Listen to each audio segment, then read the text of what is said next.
ਪਾਤਸ਼ਾਹੀ ਦੇ ਮਨ ਨੂੰ ਭਾਵੇ ਸੋ ਨਿਹਾਲ ਹੋ ਜਾਵੇ। ਜਿਹੜਾ ਕਸ਼ਹਿਰੇ ਪਾੜ ਜਾਂਦੇ ਉਹਦਾ ਹੀ ਪੋਚਾ ਬਣਾ ਲੈਂਦੇ। ਕਸ਼ਹਿਰੇ ਪਾੜੇ, ਚਲੋ ਇਹ ਪੋਚਾ ਆਪਣਾ ਦਰਵਾਜ਼ਾ ਸਾਫ਼ ਕਰ ਲਓ, ਇਹਦੇ ਨਾਲ ਆਹ ਸਾਫ਼ ਕਰ ਲਓ, ਗੱਡੀਆਂ ਹੀ ਸਾਫ਼ ਕਰ ਲਓ। ਉਹ ਇਦਾਂ ਨਾ ਕਰੋ। ਪੰਜ ਕਕਾਰਾਂ ਦਾ ਇੰਨਾ ਸਤਿਕਾਰ ਕਰੋ, ਕਸ਼ਹਿਰਿਆਂ ਦਾ ਸੰਸਕਾਰ ਕਰ ਦਿਆ ਕਰੋ। ਮੇਰੇ ਕੋਲ ਕਈ ਚੀਜ਼ਾਂ ਨੇ, ਉਹ ਮੈਂ ਫਿਰ ਕਈ ਸੰਗਤ 'ਚ ਨਹੀਂ ਸੁਣਾਉਂਦਾ, ਕਈ ਗੱਲਾਂ ਸੁਣਾਉਣ ਵਾਲੀਆਂ ਨਹੀਂ। ਵੈਸੇ ਇੱਕ ਇਸ਼ਾਰਾ ਕਰਨਾ, ਇੱਕ ਸਿੰਘ ਸੀਗਾ 15 ਘੰਟੇ ਅਭਿਆਸ ਕਰਦਾ ਸੀ ਰੋਜ਼। ਉਹ 15 ਘੰਟੇ ਦਾ ਅਭਿਆਸੀ ਸੀ, ਪਰ ਹੈਗਾ ਸੀ ਉਹ ਸਿੰਗਾਪੁਰ। ਉਹ ਗਲਤੀ ਕਰਦਾ ਸੀ, ਪਰ ਉਹਨੂੰ ਇਹ ਪਤਾ ਨਹੀਂ ਸੀ ਇਹ ਗਲਤੀ ਹੈ। ਇੰਨਾ ਜਾਣੀ ਉਹ ਸਿੱਧਾ ਸਾਦਾ ਬੰਦਾ ਸੀ। ਬਾਹਰਲੇ ਥੋੜੇ ਜਿਹੇ ਹੁੰਦੇ ਵੀ ਸਿੱਧੇ ਸਾਦੇ ਹੀ ਆ। ਉਹ ਆਪਣੇ ਕਕਾਰ ਲਾ ਕੇ ਸਾਰੇ ਮੰਜੇ ਤੇ ਰੱਖ ਕੇ ਫਿਰ ਲੈਟਰਨ ਵਗੈਰਾ ਜਾਂਦਾ ਸੀ। ਕਿੰਨੇ ਸਾਲ ਉਹ ਇਹ ਗਲਤੀ ਕਰਦਾ ਰਿਹਾ। ਫਿਰ ਮਹਾਰਾਜ ਨੇ ਇੱਕ ਸਿੰਘ ਨੂੰ ਕਿਹਾ, ਫੌਜਾਂ ਨੇ ਕਿਹਾ, ਕਹਿੰਦੇ ਉਹਨੂੰ ਹਟਾ ਕੇ ਆ, ਉਹ ਜਿੰਨੀ ਕਮਾਈ ਕਰਦਾ ਉਹ ਰਿੱਧੀਆਂ ਸਿੱਧੀਆਂ ਤਾਂ ਆ ਗਈਆਂ ਉਹਦੇ ਕੋਲੇ, ਪਰ ਉਹ ਮਨ ਨਹੀਂ ਟਿਕਿਆ ਉਹਦਾ। ਜਦ ਸਿੰਘ ਦੀ ਡਿਊਟੀ ਲੱਗੀ, ਸਿੰਘ ਗਿਆ ਉੱਥੇ ਜਾ ਕੇ, ਜਦੋਂ ਉਹਨੂੰ ਸਮਝਾਇਆ ਉਹ ਮੰਨੇ ਨਾ, ਫਿਰ ਖੈਰ ਮੰਨ ਗਿਆ। ਕਹਿੰਦਾ ਮੈਂ ਚਾਹੁੰਦਾ ਵੀ ਕਕਾਰਾਂ ਨੂੰ ਮੈਂ ਲੈਟਰਨ ਵਿੱਚ ਵੀ ਲੈ ਕੇ ਨਹੀਂ ਜਾਣਾ ਨਾਲ। ਮੇਰੇ ਪਿਤਾ ਜੀ ਦੇ ਕਕਾਰ ਬਖਸ਼ੇ ਹੋਏ, ਇੰਨੇ ਸਤਿਕਾਰਵਾਜ। ਉਹਦੀ ਸਿੰਘਣੀ ਕਹਿੰਦੀ ਪਤਾ ਨਹੀਂ ਕਿੱਥੋਂ ਪੈਸਾ ਆਉਂਦਾ, ਪਤਾ ਨਹੀਂ ਕੀ ਕਿੱਥੋਂ ਆਉਂਦਾ। ਕਹਿੰਦੀ ਘਰ ਦੇ ਵਿੱਚ ਇੰਨਾ ਬਖਸ਼ਿਸ਼ਾ ਹੈ। ਜਦੋਂ ਉਹ ਸਿੰਘ ਨੂੰ ਕਕਾਰ ਅਰਦਾਸ ਕਰਕੇ ਪਹਿਨਾ ਤੇ ਵੀ ਲੈ ਵੀ ਸਿੰਘਾ ਬੇਅਦਬੀ ਨਹੀਂ ਕਰਨੀ, ਇਹਦਾ ਬੇਅਦਬੀ ਆ ਸਮਕਤ, ਤੂੰ ਬੇਅਦਬੀ ਕਰਦਾ। 4 ਦਿਨ ਦੇ ਵਿੱਚ ਜਿੱਥੇ ਉਹ ਜਾਣਾ ਚਾਹੁੰਦਾ ਸੀ ਅਵਸਥਾ 'ਚ, ਉੱਥੇ ਚਲਾ ਗਿਆ। ਕਹਿੰਦਾ ਜੀ ਹੁਣ ਮੈਨੂੰ ਪਤਾ ਲੱਗਿਆ, ਸਿੰਘ ਤਾਂ ਇਹੋ ਜਿਹੇ ਬੈਠੇ ਨੇ, ਕੜੇ ਆ ਘਰਾਂ 'ਚ ਰੁਲਦੇ ਆ, ਕਿਰਪਾਨਾਂ ਉਹ ਰੁਲਦੀਆਂ ਨੇ, ਕਿਤੇ ਕੋਈ ਸ਼ਸਤਰ ਉਹ ਰੁਲਦਾ, ਕਿਤੇ ਕਸ਼ਹਿਰੇ ਥੋੜੇ ਰੁਲਦੇ ਰਹਿੰਦੇ ਨੇ। ਜੇ ਪੀਲਾ ਪਟਕਾ ਹੁਣ ਦੇਖਿਆ ਵੀ ਕੰਮ ਦਾ ਨਹੀਂ, ਚਲੋ ਜੀ ਇਹ ਨਾਲ ਸਾਫ਼ ਕਰਨਾ। ਪੀਲਾ ਤੇ ਨੀਲਾ ਰੰਗ। ਇੱਕ ਵਾਰੀ ਇੱਕ ਸਿੰਘ ਸੀ, ਉਹਨੇ ਨੀਲੇ ਰੰਗ ਦਾ ਤੌਲੀਆ ਲਿਆਂਦਾ। ਜਦੋਂ ਮੈਂ ਉਹਨੂੰ ਮਿਲਣ ਗਿਆ, ਕਹਿੰਦਾ ਗਿਆਨੀ ਜੀ ਤੌਲੀਆ ਤੁਸੀਂ ਲੈ ਜਾਓ, ਨੀਲਾ ਨਵਾਂ ਹੀ ਲਿਆਂਦਾ। ਮੈਂ ਕਿਹਾ ਕੀ ਹੋਇਆ? ਕਹਿੰਦਾ ਮੈਨੂੰ ਬਹੁਤ ਝਿੜਕਾਂ ਪਈਆਂ। ਮੈਂ ਕਿਹਾ ਕਿਹੜੀ ਗੱਲੋਂ ਝਿੜਕਾਂ ਪੈ ਗਈਆਂ ਤੌਲੀਏ ਨਵੇਂ ਤੋਂ? ਕਹਿੰਦਾ ਫੌਜਾਂ ਕਹਿੰਦੀਆਂ ਓਏ ਸਾਡਾ ਨੀਲਾ ਬਾਣਾ ਹੈ, ਇਹ ਨੀਲਾ ਰੰਗ ਸਾਡਾ ਹੈ, ਤੂੰ ਹੁਣ ਥਾਂ ਕਿਥਾਂ ਬਣੇਗਾ? ਨੀਲੇ ਰੰਗ ਦੀ ਬੇਅਦਬੀ ਕਰੇਗਾ ਤੂੰ? ਕਈ ਆ ਜਿਹੜਾ ਨਿਸ਼ਾਨ ਸਾਹਿਬ ਦਾ ਚੋਲਾ, ਇਹ ਵੀ ਸਾਡਾ ਰੰਗ ਹੈ ਸਾਧ ਸੰਗਤ। ਇਸ ਕਰਕੇ ਜਿਹੜੇ ਚਾਰੇ ਰੰਗ ਖਾਲਸੇ ਨੂੰ ਬਖਸ਼ਿਸ਼ ਕੀਤੇ ਨੇ, ਇਹਨਾਂ ਦੇ ਵਿੱਚ ਹਮੇਸ਼ਾ ਸਤਿਕਾਰ, ਕਕਾਰਾਂ ਦਾ ਸਤਿਕਾਰ ਰੱਖਣਾ। ਇਹ ਵੀ ਤੁਹਾਡੀਆਂ ਕਮੀਆਂ ਨੇ, ਜਿਹੜੀਆਂ ਕਮੀਆਂ ਨੂੰ ਮੈਂ ਦੱਸ ਰਿਹਾ, ਉਹਨਾਂ ਨੂੰ ਪੂਰੀਆਂ ਕਰੋ, ਆਪਣੀਆਂ ਕਮੀਆਂ ਨੂੰ ਦੂਰ ਕਰੋ। 10ਵੇਂ ਪਾਤਸ਼ਾਹ ਮਹਾਰਾਜ ਨੂੰ ਸਿੰਘ ਕਹਿੰਦੇ, ਮਹਾਰਾਜ ਕਹਿੰਦੇ ਬੋਲੋ ਕਿੱਥੇ ਤੀਰ ਮਾਰੀਏ? ਕਹਿੰਦੇ ਉਹ ਦਰਖਤ ਨੂੰ ਮਾਰੋ। ਮਹਾਰਾਜ ਨੇ ਉੱਥੇ ਮਾਰ ਦੇਣਾ। ਇੱਕ ਸਿੰਘ ਕਹਿੰਦਾ ਮਹਾਰਾਜ ਅਸੀਂ ਤਾਂ ਨਹੀਂ ਮਾਰ ਸਕਦੇ, ਤੁਹਾਡੇ ਤਾਂ ਸ਼ਕਤੀ ਆ ਜੀ, ਤੁਸੀਂ ਸ਼ਕਤੀ ਨਾਲ। ਮਹਾਰਾਜ ਕਹਿੰਦੇ ਨਹੀਂ, ਸ਼ਕਤੀ ਨਹੀਂ ਮੈਂ ਵਰਤੀ। ਕਹਿੰਦੇ ਜੇ ਸ਼ਕਤੀ ਨਾਲ ਤੀਰ ਛੱਡਦਿਆਂ ਨਾ, ਬ੍ਰਹਿਮੰਡ ਫਨਾਹ ਹੋ ਜਾਊਗਾ, ਬ੍ਰਹਿਮੰਡ ਹੀ ਨਾਸ ਹੋ ਜੂ। ਸ਼ਕਤੀ ਨਾਲ ਨਹੀਂ ਮੈਂ ਤੀਰ ਛੱਡਦਾ। ਸ਼ਕਤੀ ਨਾਲ ਤਾਂ 2 ਤੀਰ ਛੱਡੇ ਸੀ ਚਮਕੌਰ ਦੀ ਗੜੀ 'ਚ। ਇੱਕ ਤੀਰ ਛੱਡਿਆ, ਮੂਰਲੀਆਂ ਕਤਾਰਾਂ ਹੀ ਖਤਮ ਕਰਤੀਆਂ ਤੁਰਕਾਂ ਦੀਆਂ। 2 ਛੱਡੇ ਭਾਈ ਦਇਆ ਸਿੰਘ ਹੋਣੀ ਕਹਿੰਦੇ ਮਹਾਰਾਜ ਐ ਨਾ ਕਰੋ, ਐ ਤਾਂ ਸ੍ਰਿਸ਼ਟੀ ਓ ਨਾਸ ਹੋ ਜੂਗੀ। ਇੰਨੇ ਵੀਰ ਰਸ 'ਚ ਆ ਗਏ ਸੀ ਮਹਾਰਾਜ। ਇਸ ਕਰਕੇ ਸਾਧ ਸੰਗਤ, ਮਹਾਰਾਜ ਕਹਿੰਦੇ ਅਸੀਂ 4 ਸਾਲ ਦੀ ਉਮਰ 'ਚ ਪਟਨਾ ਸਾਹਿਬ ਗੁਲੇਲਾ ਚਲਾਉਣ ਲੱਗ ਪਏ ਸੀ। ਕਹਿੰਦੇ ਮੇਰਾ ਬਚਪਨ ਤੋਂ ਲੈ ਕੇ ਨਿਸ਼ਾਨਾ ਪੱਕਿਆ, ਜਿੱਥੇ ਮਰਜ਼ੀ ਤੀਰ ਮਰਵਾ ਲਓ। ਮਹਾਂਪੁਰਖ ਕਹਿੰਦੇ ਮੈਂ ਤੀਸਰੀ ਕਲਾਸ ਵਿੱਚ ਸੀ ਉਦੋਂ, ਜਦੋਂ ਮੈਂ 8 ਸਾਲ ਦੀ ਉਮਰ ਸੀ, ਤੇ ਅੱਜ ਮੇਰੀ ਉਮਰ ਦੇਖ ਲੈ ਕਿੰਨੀ ਹੋ ਗਈ। ਮੈਂ ਪੁੱਛਿਆ ਸੀ ਇੱਕ ਵਾਰ, ਮੈਂ ਕਿਹਾ ਤੁਹਾਡਾ ਜਨਮ ਕਦੋਂ ਹੋਇਆ ਇਹ ਤਾਂ ਦੱਸ ਦਿਓ। ਪਿੰਡਾਂ ਦੀਆਂ ਗੱਲਾਂ ਹਾਸੇ ਵਾਲੀਆਂ। ਕਹਿੰਦੇ ਮੈਂ ਬੇਬੇ ਨੂੰ ਪੁੱਛਿਆ ਸੀ ਮੇਰਾ ਜਨਮ ਕਦੋਂ? ਬੇਬੇ ਕਹਿੰਦੀ ਹੱਲਿਆਂ ਵੇਲੇ ਗੋਦੀ ਸੀ ਤੂੰ। ਮੈਂ ਕਿਹਾ ਇਹ ਕੋਈ ਤਰੀਕ ਆ? ਹੱਲਿਆਂ ਵੇਲੇ ਗੋਦੀ ਕੀ ਹੋਈ? 47 'ਚ ਗੋਦੀ ਸੀ। ਉਹ ਤਾਂ ਫੇਰ ਬਾਅਦ 'ਚ ਖੋਜ ਹੋਈ ਵੀ ਇਹ ਤਾਂ 1946 12 ਫਰਵਰੀ ਨੂੰ ਉਹਨਾਂ ਦਾ ਜਨਮ ਹੋਇਆ। ਸੋ ਇਸ ਕਰਕੇ ਉਹ ਕਹਿੰਦੇ ਮੈਂ ਅੱਜ ਇੰਨੀ ਉਮਰ 'ਚ ਜਾ ਕੇ ਹੁਣ ਇਹ ਹੌਲੀ ਹੌਲੀ ਵਧਾਉਂਦਾ ਇੱਥੇ ਆ ਗਿਆ। ਬੜੀਆਂ ਚੀਜ਼ਾਂ ਪੁੱਛਦੇ ਰਹਿਣਾ, ਕਿਉਂ ਇਕੱਲੇ ਬੈਠੇ ਹੋਣਾ, ਪੁੱਛੀ ਜਾਣਾ। ਕਹਿੰਦੇ ਮੈਂ ਪਿੰਡ 22 ਘੰਟੇ ਖੇਤਾਂ 'ਚ ਕੰਮ ਕੀਤਾ, ਨਾਲ 151 ਪਾਠ ਕਰਦਾ ਸੀ। ਮੈਂ ਕਿਹਾ ਥੱਕਦੇ ਨਹੀਂ ਸੀ? 22 ਘੰਟੇ ਕਹੀ ਦਾ ਕੰਮ ਕਰਨਾ ਤਾਂ ਬੜਾ ਔਖਾ। ਫਿਰ ਮੈਨੂੰ ਹੱਸ ਕੇ ਕਹਿਣਾ, ਉਹ ਕਰਾਉਣ ਵਾਲੇ ਵੀ ਆ ਜਾਂਦੇ ਸੀ, ਉਹ ਕਰਾਈ ਵੀ ਜਾਂਦੇ ਹੁੰਦੇ ਸੀ ਨਾਲ। ਮੈਂ ਕਿਹਾ ਉਹ ਕੌਣ? ਕਹਿੰਦੇ ਫੌਜਾਂ, ਸ਼ਹੀਦ ਸਿੰਘ ਨਾਲ ਕੰਮ ਕਰਾਈ ਜਾਂਦੇ ਹੁੰਦੇ ਸੀ। ਸਾਧ ਸੰਗਤ ਜੀ, ਤੁਸੀਂ ਇੰਨੇ ਪਾਠ ਕਰ ਲਓ, ਤੁਹਾਡੇ ਕੋਲ ਆ ਜਾਣਗੇ। ਹੱਥ ਖੜੇ ਤਾਂ ਮਸਾਂ ਹੀ ਜਪਜੀ ਸਾਹਿਬ, ਇੱਕ ਜਪਜੀ ਸਾਹਿਬ ਤੇ ਮਸਾਂ ਰੋ ਰੋ ਕੇ ਹੱਥ ਖੜਾ ਕੀਤਾ। ਇਹ ਇੱਕ ਕਰੋਗੇ, ਇੱਕ ਜਿੰਨੀ ਪਾਵਰ ਆਊਗੀ। 5 ਕਰੋਗੇ। ਚਲੋ ਅੱਜ ਆਪਾਂ ਇੱਕ ਕੰਮ ਕਰਦੇ ਹਾਂ, ਬੇਨਤੀ ਪ੍ਰਵਾਨ ਕਰ ਲਓ। 5 ਜਪਜੀ ਸਾਹਿਬ, ਹੁਣ ਜਿੰਨੇ ਜਾਣੇ ਆਏ ਹੋ ਨਾ ਤੁਸੀਂ, ਰੋਜ਼ 5 ਜਪਜੀ ਸਾਹਿਬ ਸਾਰਿਆਂ ਨੇ ਕਰਨੇ ਆ। ਮਨਜ਼ੂਰ ਹੈ ਤਾਂ ਜਕਾਰਾ ਛੱਡ ਦਿਓ ਫਿਰ। ਸਤਿ ਸ੍ਰੀ ਅਕਾਲ।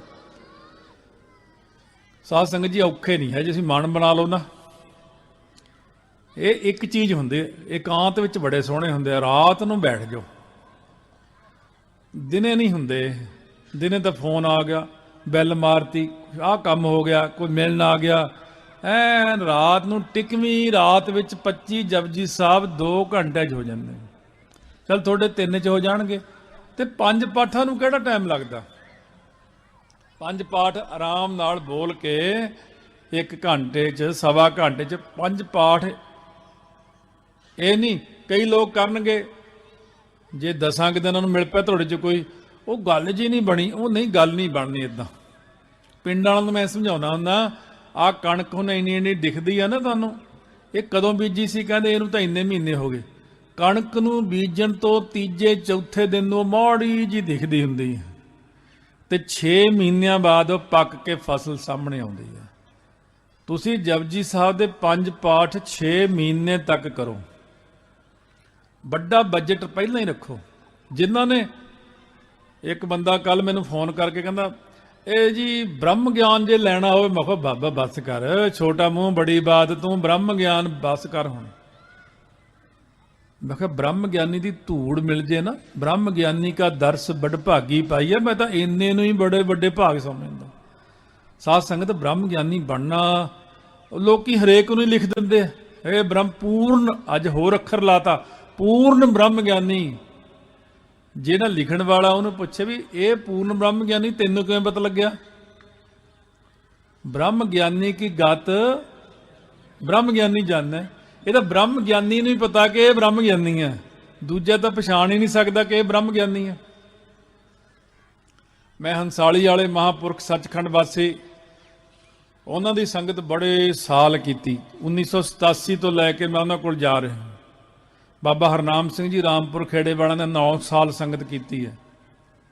ਬਾਬਾ ਜੀ ਕੋਲ ਜਦੋਂ ਮੈਂ ਪਹਿਲੇ ਦਿਨ ਗਿਆ ਹੰਸਾਲੀ, ਮੈਂ ਜਾ ਕੇ, ਮੈਨੂੰ ਕਿਸੇ ਨੇ ਦੱਸਿਆ ਸੀ ਕਿ ਮਹਾਂਪੁਰਖਾਂ ਕੋਲ ਜਾਈਏ ਤਾਂ ਤੁਰ ਕੇ ਜਾਈਏ ਥੋੜਾ ਜਿਹਾ। ਪਟਿਆਲਿਓਂ ਮੈਂ ਇੱਕ ਦਸਤਾਰ ਲਈ, F74 ਮਲਮਲ ਬੰਨ੍ਹਦੇ ਸੀ ਉਹ, 5 ਕਿਲੋਮੀਟਰ ਮੈਂ ਤੁਰ ਕੇ ਗਿਆ।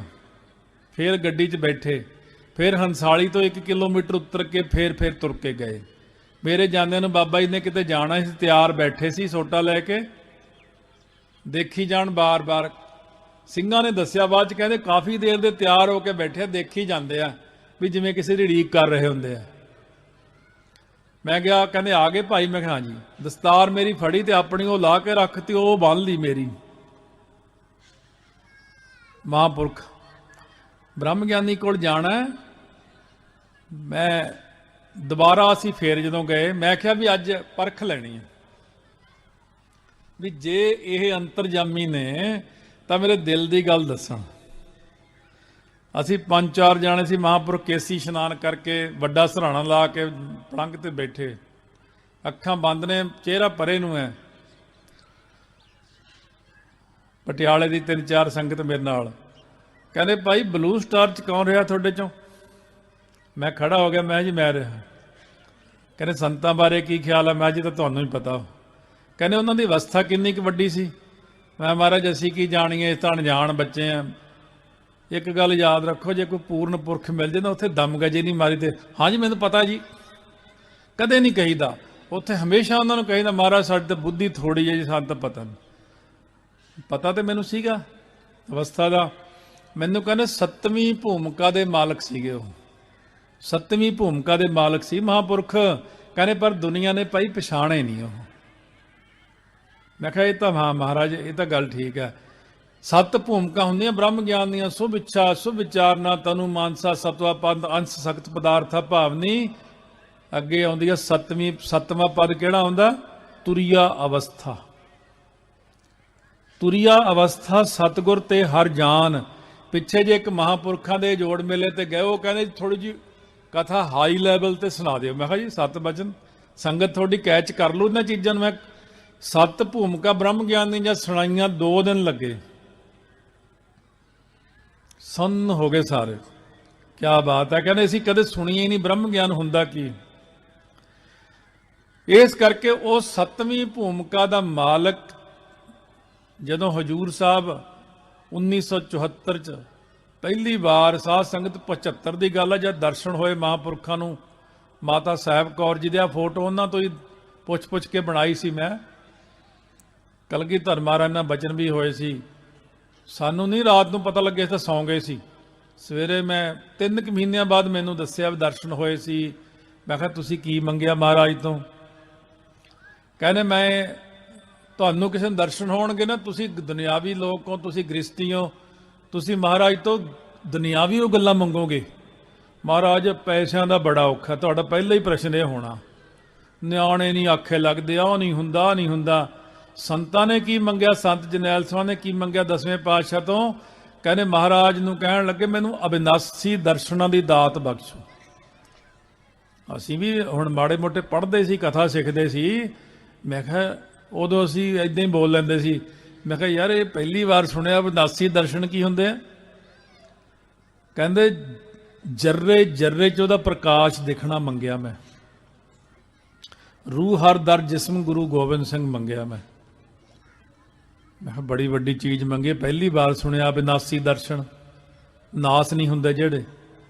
1980 'ਚ ਜਦੋਂ ਅਸੀਂ ਕਲੇਰਾਂ ਤੋਂ ਆਏ, ਕਲੇਰੀ ਮਹਾਂਪੁਰਖਾਂ ਦੇ ਸਥਾਨ ਤੇ ਗਏ, ਬੱਸ ਦੇ ਵਿੱਚ ਬੈਠਿਆਂ ਸਾਰੇ ਸਿੰਘਾਂ ਨੂੰ ਪਿੱਛੇ ਭੇਜਤਾ। ਮੈਨੂੰ ਕਹਿੰਦੇ ਗੱਲ ਕਰਨੀ ਤੇਰੇ ਨਾਲ। ਮੈਂ ਕਿਹਾ ਦੱਸੋ। ਕੰਨ 'ਚ ਮੇਰੇ ਕਹਿੰਦੇ ਉਹ ਅਵਸਥਾ ਮਿਲ ਗਈ ਆ। ਮੈਂ ਕਿਹਾ ਵਧਾਈਆਂ। ਇਹ 1980 ਵਿੱਚ ਜਰਰੇ ਜਰਰੇ ਵਿੱਚ ਸਾਰੀ ਮਿੱਟੀ ਦੇ ਕਿਣਕਿਆਂ ਤੱਕ ਵੀ ਪ੍ਰਕਾਸ਼ ਹੀ ਪ੍ਰਕਾਸ਼ ਦਿਖਣ ਲੱਗ ਪਿਆ ਸੀ। ਅਵਸਥਾ ਤਾਂ ਬਹੁਤ ਵੱਡੀ ਸੀ। ਮੈਂ ਬਾਹਰਲੇ ਦੇਸ਼ਾਂ 'ਚ ਕਈ ਦੇਸ਼ਾਂ 'ਚ ਸੁਣਾਈਆਂ ਵੀ, ਲੋਕ ਮੈਨੂੰ ਮਖੌਲ ਕਰਨ ਲੱਗ ਪਏ ਉਲਟਾ। ਮੈਂ ਸੋਚਿਆ ਉਹ ਮਨਾ ਆਪਾਂ ਕਿੱਥੇ ਗਲਤ ਥਾਂ ਆ ਗਏ, ਇਹਨਾਂ ਨੂੰ ਕਾਹਨੂੰ ਦੱਸਣਾ ਸੀ ਕਮਲਿਆਂ ਨੂੰ। ਇਹਨਾਂ ਨੂੰ ਕੀ ਅਵਸਥਾ ਕੀ ਹੁੰਦੀ ਹੈ? ਇਹ ਬੰਦਗੀ ਵਾਲਿਆਂ ਨੂੰ ਦੱਸੀ ਦੀਆਂ ਚੀਜ਼ਾਂ। ਸਾਧ ਸੰਗਤ ਜੀ ਉਹ ਅਵਸਥਾ ਬਣੀ। ਫਿਰ ਮੈਂ ਕੁਐਸਚਨ ਕੀਤਾ, 1983 ਦੀ ਗੱਲ ਹੈ। ਮੈਂ ਕਿਹਾ ਤੁਸੀਂ ਕਹਿੰਦੇ ਹੋ ਜਰਰੇ ਜਰਰੇ 'ਚ ਮੈਨੂੰ ਦਿਖਦਾ, ਤੇ ਆਹ ਕੀ ਹੋ ਰਿਹਾ? ਆਹ ਜਿਹੜਾ ਕਾਰਜ ਹੋ ਰਹੇ ਨੇ। ਕਹਿੰਦੇ ਇਹ ਵੀ ਸੁਣ ਲੈ, ਜਦੋਂ ਬਖਸ਼ਿਸ਼ ਹੋਣ ਤੋਂ ਬਾਅਦ ਫਿਰ ਡਿਊਟੀ ਲੱਗਦੀ ਹੈ ਇੱਕ। ਕਹਿੰਦੇ ਜਿਵੇਂ 10ਵੇਂ ਪਾਤਸ਼ਾਹ ਤੇ ਬਖਸ਼ਿਸ਼ ਹੋਈ, ਦੁਐਤ ਏਕ ਰੂਪ ਹਵੈ ਗਇਓ, ਫਿਰ ਕਿਹਾ ਜਾ ਪ੍ਰਚਾਰ ਕਰ, ਦੁਸ਼ਟਾਂ ਦਾ ਨਾਸ ਕਰ, ਧਰਮ ਨੂੰ ਉਬਾਰ ਨਾ ਕਰ। ਕਹਿੰਦੇ ਆਹ ਬਾਪੂ ਦੀ ਉਹ ਸ੍ਰੀ ਸਾਹਿਬ ਵਾਲੀ ਫੋਟੋ ਲੱਗੀ ਹੋਈ ਸੀ ਉੱਥੇ। ਕਹਿੰਦਾ ਬਾਪੂ ਕਹਿੰਦਾ ਮੈਂ ਕੁਛ ਨਹੀਂ ਕਰਦਾ, ਮੇਰੀ ਕੋਈ ਇੱਛਾ ਨਹੀਂ, ਮੈਨੂੰ ਤਾਂ ਸਾਰੇ ਉਹੀ ਦਿਖਦਾ। ਕਹਿੰਦੇ ਜਦੋਂ ਉਹ ਡਿਊਟੀ ਲਾ ਦਿੰਦੇ ਉਹ ਕਰਨੀ ਪੈਂਦੀ।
ਗੱਜ ਕੇ ਜੈਕਾਰਾ ਜਾਵੇ ਧੰਨ ਧੰਨ ਸਾਹਿਬ ਸ੍ਰੀ ਗੁਰੂ ਗੋਬਿੰਦ ਸਿੰਘ ਪਾਤਸ਼ਾਹ ਜੀ ਦੇ ਮਨ ਨੂੰ ਭਾਵੇ ਸੋ ਨਿਹਾਲ ਹੋ ਜਾਵੇ। ਜਿਹੜਾ ਕਸ਼ਹਿਰੇ ਪਾੜ ਜਾਂਦੇ ਉਹਦਾ ਹੀ ਪੋਚਾ ਬਣਾ ਲੈਂਦੇ। ਕਸ਼ਹਿਰੇ ਪਾੜੇ, ਚਲੋ ਇਹ ਪੋਚਾ ਆਪਣਾ ਦਰਵਾਜ਼ਾ ਸਾਫ਼ ਕਰ ਲਓ, ਇਹਦੇ ਨਾਲ ਆਹ ਸਾਫ਼ ਕਰ ਲਓ, ਗੱਡੀਆਂ ਹੀ ਸਾਫ਼ ਕਰ ਲਓ। ਉਹ ਇਦਾਂ ਨਾ ਕਰੋ। ਪੰਜ ਕਕਾਰਾਂ ਦਾ ਇੰਨਾ ਸਤਿਕਾਰ ਕਰੋ, ਕਸ਼ਹਿਰਿਆਂ ਦਾ ਸੰਸਕਾਰ ਕਰ ਦਿਆ ਕਰੋ। ਮੇਰੇ ਕੋਲ ਕਈ ਚੀਜ਼ਾਂ ਨੇ, ਉਹ ਮੈਂ ਫਿਰ ਕਈ ਸੰਗਤ 'ਚ ਨਹੀਂ ਸੁਣਾਉਂਦਾ, ਕਈ ਗੱਲਾਂ ਸੁਣਾਉਣ ਵਾਲੀਆਂ ਨਹੀਂ। ਵੈਸੇ ਇੱਕ ਇਸ਼ਾਰਾ ਕਰਨਾ, ਇੱਕ ਸਿੰਘ ਸੀਗਾ 15 ਘੰਟੇ ਅਭਿਆਸ ਕਰਦਾ ਸੀ ਰੋਜ਼। ਉਹ 15 ਘੰਟੇ ਦਾ ਅਭਿਆਸੀ ਸੀ, ਪਰ ਹੈਗਾ ਸੀ ਉਹ ਸਿੰਗਾਪੁਰ। ਉਹ ਗਲਤੀ ਕਰਦਾ ਸੀ, ਪਰ ਉਹਨੂੰ ਇਹ ਪਤਾ ਨਹੀਂ ਸੀ ਇਹ ਗਲਤੀ ਹੈ। ਇੰਨਾ ਜਾਣੀ ਉਹ ਸਿੱਧਾ ਸਾਦਾ ਬੰਦਾ ਸੀ। ਬਾਹਰਲੇ ਥੋੜੇ ਜਿਹੇ ਹੁੰਦੇ ਵੀ ਸਿੱਧੇ ਸਾਦੇ ਹੀ ਆ। ਉਹ ਆਪਣੇ ਕਕਾਰ ਲਾ ਕੇ ਸਾਰੇ ਮੰਜੇ ਤੇ ਰੱਖ ਕੇ ਫਿਰ ਲੈਟਰਨ ਵਗੈਰਾ ਜਾਂਦਾ ਸੀ। ਕਿੰਨੇ ਸਾਲ ਉਹ ਇਹ ਗਲਤੀ ਕਰਦਾ ਰਿਹਾ। ਫਿਰ ਮਹਾਰਾਜ ਨੇ ਇੱਕ ਸਿੰਘ ਨੂੰ ਕਿਹਾ, ਫੌਜਾਂ ਨੇ ਕਿਹਾ, ਕਹਿੰਦੇ ਉਹਨੂੰ ਹਟਾ ਕੇ ਆ, ਉਹ ਜਿੰਨੀ ਕਮਾਈ ਕਰਦਾ ਉਹ ਰਿੱਧੀਆਂ ਸਿੱਧੀਆਂ ਤਾਂ ਆ ਗਈਆਂ ਉਹਦੇ ਕੋਲੇ, ਪਰ ਉਹ ਮਨ ਨਹੀਂ ਟਿਕਿਆ ਉਹਦਾ। ਜਦ ਸਿੰਘ ਦੀ ਡਿਊਟੀ ਲੱਗੀ, ਸਿੰਘ ਗਿਆ ਉੱਥੇ ਜਾ ਕੇ, ਜਦੋਂ ਉਹਨੂੰ ਸਮਝਾਇਆ ਉਹ ਮੰਨੇ ਨਾ, ਫਿਰ ਖੈਰ ਮੰਨ ਗਿਆ। ਕਹਿੰਦਾ ਮੈਂ ਚਾਹੁੰਦਾ ਵੀ ਕਕਾਰਾਂ ਨੂੰ ਮੈਂ ਲੈਟਰਨ ਵਿੱਚ ਵੀ ਲੈ ਕੇ ਨਹੀਂ ਜਾਣਾ ਨਾਲ। ਮੇਰੇ ਪਿਤਾ ਜੀ ਦੇ ਕਕਾਰ ਬਖਸ਼ੇ ਹੋਏ, ਇੰਨੇ ਸਤਿਕਾਰਵਾਜ। ਉਹਦੀ ਸਿੰਘਣੀ ਕਹਿੰਦੀ ਪਤਾ ਨਹੀਂ ਕਿੱਥੋਂ ਪੈਸਾ ਆਉਂਦਾ, ਪਤਾ ਨਹੀਂ ਕੀ ਕਿੱਥੋਂ ਆਉਂਦਾ। ਕਹਿੰਦੀ ਘਰ ਦੇ ਵਿੱਚ ਇੰਨਾ ਬਖਸ਼ਿਸ਼ ਹੈ। ਜਦੋਂ ਉਹ ਸਿੰਘ ਨੂੰ ਕਕਾਰ ਅਰਦਾਸ ਕਰਕੇ ਪਹਿਨਾ ਤੇ ਵੀ ਲੈ ਵੀ ਸਿੰਘਾ ਬੇਅਦਬੀ ਨਹੀਂ ਕਰਨੀ, ਇਹਦਾ ਬੇਅਦਬੀ ਆ ਸਮਕਤ, ਤੂੰ ਬੇਅਦਬੀ ਕਰਦਾ। 4 ਦਿਨ ਦੇ ਵਿੱਚ ਜਿੱਥੇ ਉਹ ਜਾਣਾ ਚਾਹੁੰਦਾ ਸੀ ਅਵਸਥਾ 'ਚ, ਉੱਥੇ ਚਲਾ ਗਿਆ। ਕਹਿੰਦਾ ਜੀ ਹੁਣ ਮੈਨੂੰ ਪਤਾ ਲੱਗਿਆ, ਸਿੰਘ ਤਾਂ ਇਹੋ ਜਿਹੇ ਬੈਠੇ ਨੇ, ਕੜੇ ਆ ਘਰਾਂ 'ਚ ਰੁਲਦੇ ਆ, ਕਿਰਪਾਨਾਂ ਉਹ ਰੁਲਦੀਆਂ ਨੇ, ਕਿਤੇ ਕੋਈ ਸ਼ਸਤਰ ਉਹ ਰੁਲਦਾ, ਕਿਤੇ ਕਸ਼ਹਿਰੇ ਥੋੜੇ ਰੁਲਦੇ ਰਹਿੰਦੇ ਨੇ। ਜੇ ਪੀਲਾ ਪਟਕਾ ਹੁਣ ਦੇਖਿਆ ਵੀ ਕੰਮ ਦਾ ਨਹੀਂ, ਚਲੋ ਜੀ ਇਹ ਨਾਲ ਸਾਫ਼ ਕਰਨਾ। ਪੀਲਾ ਤੇ ਨੀਲਾ ਰੰਗ। ਇੱਕ ਵਾਰੀ ਇੱਕ ਸਿੰਘ ਸੀ, ਉਹਨੇ ਨੀਲੇ ਰੰਗ ਦਾ ਤੌਲੀਆ ਲਿਆਂਦਾ। ਜਦੋਂ ਮੈਂ ਉਹਨੂੰ ਮਿਲਣ ਗਿਆ, ਕਹਿੰਦਾ ਗਿਆਨੀ ਜੀ ਤੌਲੀਆ ਤੁਸੀਂ ਲੈ ਜਾਓ, ਨੀਲਾ ਨਵਾਂ ਹੀ ਲਿਆਂਦਾ। ਮੈਂ ਕਿਹਾ ਕੀ ਹੋਇਆ? ਕਹਿੰਦਾ ਮੈਨੂੰ ਬਹੁਤ ਝਿੜਕਾਂ ਪਈਆਂ। ਮੈਂ ਕਿਹਾ ਕਿਹੜੀ ਗੱਲੋਂ ਝਿੜਕਾਂ ਪੈ ਗਈਆਂ ਤੌਲੀਏ ਨਵੇਂ ਤੋਂ? ਕਹਿੰਦਾ ਫੌਜਾਂ ਕਹਿੰਦੀਆਂ ਓਏ ਸਾਡਾ ਨੀਲਾ ਬਾਣਾ ਹੈ, ਇਹ ਨੀਲਾ ਰੰਗ ਸਾਡਾ ਹੈ, ਤੂੰ ਹੁਣ ਥਾਂ ਕਿਥਾਂ ਮੜੇਗਾ, ਨੀਲੇ ਰੰਗ ਦੀ ਬੇਅਦਬੀ ਕਰੇਗਾ ਤੂੰ। ਕਈ ਆ ਜਿਹੜਾ ਨਿਸ਼ਾਨ ਸਾਹਿਬ ਦਾ ਚੋਲਾ, ਇਹ ਵੀ ਸਾਡਾ ਰੰਗ ਹੈ ਸਾਧ ਸੰਗਤ। ਇਸ ਕਰਕੇ ਜਿਹੜੇ ਚਾਰੇ ਰੰਗ ਖਾਲਸੇ ਨੂੰ ਬਖਸ਼ਿਸ਼ ਕੀਤੇ ਨੇ, ਇਹਨਾਂ ਦੇ ਵਿੱਚ ਹਮੇਸ਼ਾ ਸਤਿਕਾਰ, ਕਕਾਰਾਂ ਦਾ ਸਤਿਕਾਰ ਰੱਖਣਾ। ਇਹ ਵੀ ਤੁਹਾਡੀਆਂ ਕਮੀਆਂ ਨੇ, ਜਿਹੜੀਆਂ ਕਮੀਆਂ ਨੂੰ ਮੈਂ ਦੱਸ ਰਿਹਾ, ਉਹਨਾਂ ਨੂੰ ਪੂਰੀਆਂ ਕਰੋ, ਆਪਣੀਆਂ ਕਮੀਆਂ ਨੂੰ ਦੂਰ ਕਰੋ। 10ਵੇਂ ਪਾਤਸ਼ਾਹ ਮਹਾਰਾਜ ਨੂੰ ਸਿੰਘ ਕਹਿੰਦੇ, ਮਹਾਰਾਜ ਕਹਿੰਦੇ ਬੋਲੋ ਕਿੱਥੇ ਤੀਰ ਮਾਰੀਏ? ਕਹਿੰਦੇ ਉਹ ਦਰਖਤ ਨੂੰ ਮਾਰੋ। ਮਹਾਰਾਜ ਨੇ ਉੱਥੇ ਮਾਰ ਦੇਣਾ। ਇੱਕ ਸਿੰਘ ਕਹਿੰਦਾ ਮਹਾਰਾਜ ਅਸੀਂ ਤਾਂ ਨਹੀਂ ਮਾਰ ਸਕਦੇ, ਤੁਹਾਡੇ ਤਾਂ ਸ਼ਕਤੀ ਆ ਜੀ, ਤੁਸੀਂ ਸ਼ਕਤੀ ਨਾਲ। ਮਹਾਰਾਜ ਕਹਿੰਦੇ ਨਹੀਂ, ਸ਼ਕਤੀ ਨਹੀਂ ਮੈਂ ਵਰਤੀ।